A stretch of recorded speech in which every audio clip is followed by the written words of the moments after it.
Il comune di Agrigento ha nominato il professor Raffaele Sanzo quale nuovo componente del CDA e vicepresidente del Consorzio Universitario Empedocle di Agrigento, a seguito delle dimissioni del professor Giovanni Ruvolo, che aveva ricoperto lo stesso incarico.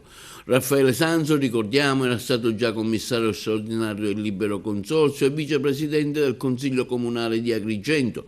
Su tale nomina interviene oggi il segretario generale della CGIL di Agrigento, Alfonso Buscemi, che esprime soddisfazione, afferma, è una decisione che accoglie una richiesta avanzata da tempo della CGIL, da numerose associazioni del territorio e da diverse forze politiche.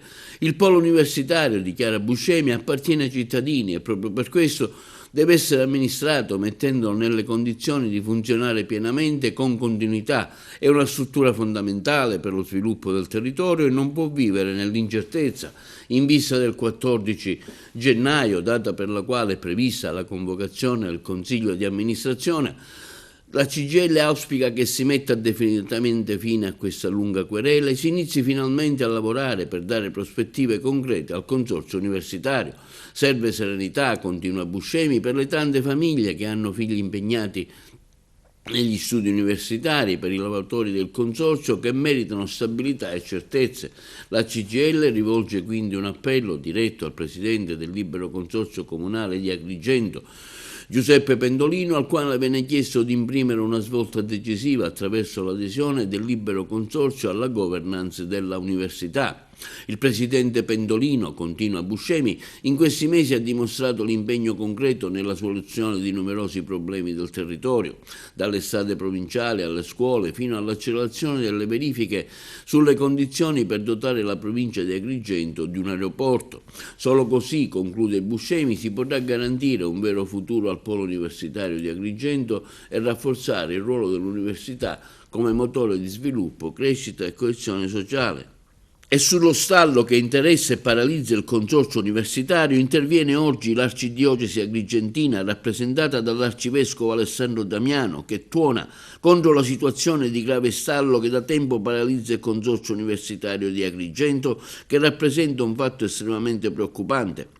L'ufficio stampa pastorale sociale, il consiglio presbiterale, il consiglio pastorale diocesano dell'arcidiocesi di Agrigento denunciano la situazione che paralizza appunto il consorzio universitario. Il rischio concreto è quello di compromettere definitivamente il futuro di un presidio culturale e formativo di primaria importanza per l'intera provincia, con conseguenze dirette sul diritto allo studio e sulle prospettive di crescita di centinaia di giovani.